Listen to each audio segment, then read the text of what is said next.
पण एकीकडे महायुतीच्या बैठकीआधी राष्ट्रवादी काँग्रेसची देखील बैठक दिल्लीत आता सुरू झालेली आहे, त्यामुळे काही जागांवर राष्ट्रवादी काँग्रेस आग्रही असल्याचं कळतंय।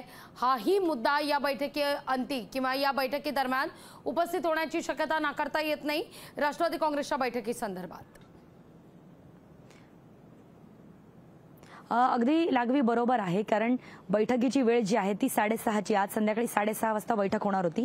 मात्र मुख्यमंत्री एकनाथ शिंदे यांचा पश्चिम महाराष्ट्रातला सांगलीचा दौरा होता, शिवाय उपमुख्यमंत्री देवेंद्र फडणवीस यांचा सुद्धा विदर्भामध्ये दौरा होता आणि याच पार्श्वभूमीवरती ही बैठक जी आहे त्याची वेळ आता 9 वाजताची सांगण्यात येत आहे, कारण मुख्यमंत्री एकनाथ शिंदे थोड्याच वेळात आता दिल्लीला पोहोचतील। त्याचबरोबर जी अजित पवार गट जो आहे त्यांची सुद्धा बैठक जी आहे ती सध्या कार्याध्यक्ष अजित पवार गटाचे त्यांची जी राष्ट्रवादी आहे त्यांचे कार्याध्यक्ष प्रफुल्ल पटेल यांच्या घरी अजित पवार, त्याचबरोबर प्रफुल्ल पटेल आणि सुनील तटकरे यांची राष्ट्रवादीची बैठक सुरू आहे। त्याच्यामध्ये राष्ट्रवादी ची जे अजित पवार गट आहे त्यांच्यामध्ये हे ठरवलं जाणार आहे की 9च्या बैठकीमध्ये, कारण समोर जी असणार आहे भाजपचे ते जे पी नड्डा राष्ट्राध्यक्ष आणि त्याचबरोबर केंद्रीय गृहमंत्री अमित शाह हे दोघे सुद्धा या बैठकीसाठी असणार आहे 9 वाजताच्या बैठकीमध्ये।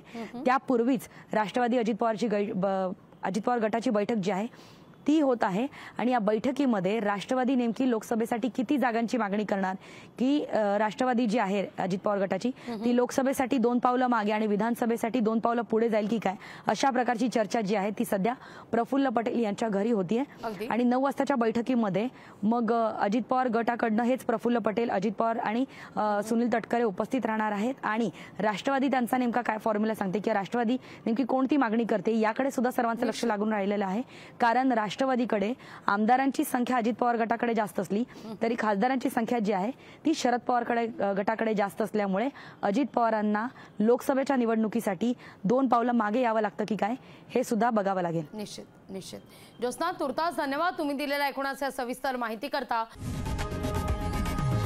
लोकशाही मराठी ऐका, पहा, जागरूक रहा।